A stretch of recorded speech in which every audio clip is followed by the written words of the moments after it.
emhlabeni njengalokhu yenziwa nasezulwini. Sikhona izinto esizenzayo mangabe eshumayela, kodwa namhlanje ngithandazela ukuthi angafezeke intando yakhe ngiphambi kwebandla lakhe.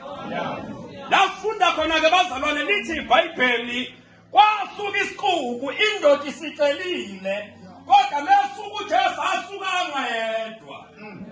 Khona lesofika khona. Lithi iBhayibheli yathi mayisuka yasuka lesiqubu. Into engikhathazayo ngesiqubu esasikhona samcindezela uJesu.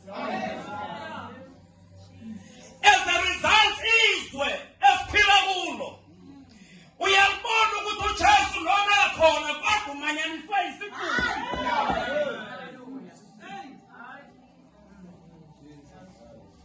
Bathi babulaba bafuna ukumveza noma ikhona inhloso yokuthi uJesu khona.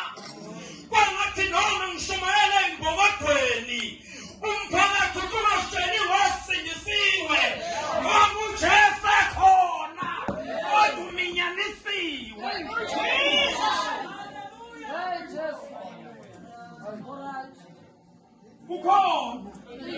Kukhona inkinga yakhe noma simshumayela uvela ngabe minyanisiwe. Apolo simshumayela kwi-generations eminyanisayo.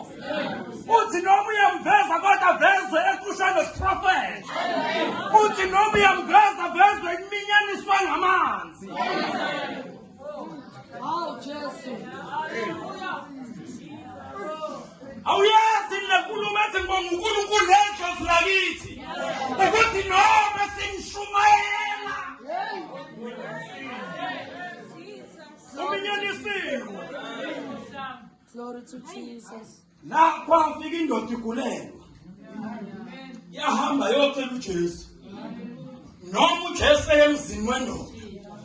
Kwathi ukuthi uyakhona uhamba nesiqubu. Futhi nalo Jesu sendleleni emzini wendoda uminyanisiwe. Shumayela uJesu uminyanisiwe. Sishumayela uJesu ovuma izinto. Ngoba iBhayibheli lithi alandelwa ngabafundi kodwa walandelwa isiqubu. Okusho ukuthi kwakhona yonke inhlobo yomuntu. Asakwazi ukushumayela ukuthi kuyahlukana nesono. Asakwazi ukumveza uKristu uJesu osiza umuntu endleleni. Sekufanele simveze emfana Christmas kunezinto eziphathekayo. Noma simshumayela kodwa uminyene. Uminyene. Dadewethu. Indoda yayizoyicelela. Amen. Maqondana nayo. Yafika kuJesu ozwayo.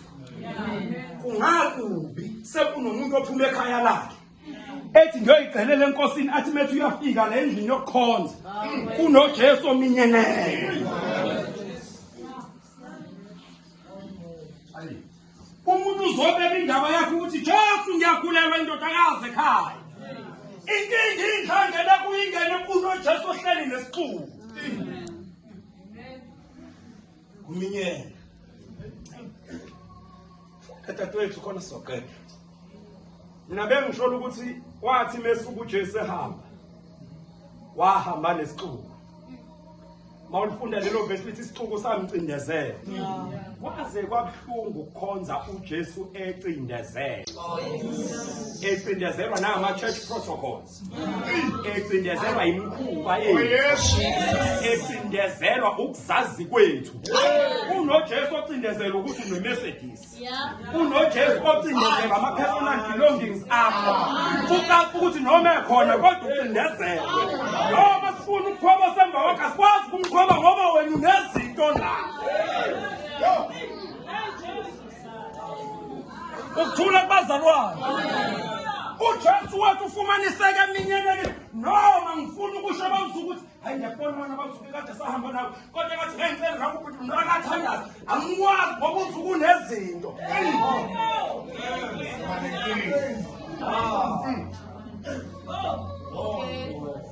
Noma ekhona yena kodwa ucindezelwe yithi.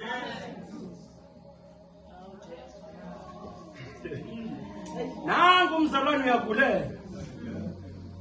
Nangu umzalwane uyagulela. Ake nenze lesibonelo sheshana. Manje besithanda nokho ukuyovela. Usuke kwaqondana kabi sesiye ephasikeni. Umzalwane wethu lele esibhedlela. Uthi ayixupha ngikhathi zokuyolala esibhedlela. Ngoba thina sisaye ephasikeni. Noma ekhona uJesu. Inkinga ucindezelwe yinako yethu. Kunezinto uJesu afisa ukuzenza. Kodwa nabantu abathembile ukuthi angabasebenzisa ukuzenza izinto bona bamcindezeleyo. Funda sesifunda ngempela labo mangisefunda ngofunda wami bewathula ngizosho okunye funda. Verse 25. Yes. Osifazane wayenamapho iminyaka eyi-12. Yebo. Esehluphekile ngokuningi ezinyangeni eziningi. Yebo. Echithile konke ayenakho. Yebo Nkosi yami. Engasizakalanga ngalutho. Kodwa kwayilokhu kuqhubeka. Yebo. Verse 20. Yes. 27. Esezwile ngoJesu. Lithi iBhayibheli esezwile. ngoJesu. Jesus. Oh, hallelujah. Lento yale ekhaya. Uyothi umbuzo wemfana lithi alikhulunywa ibhayibheli. Yebo.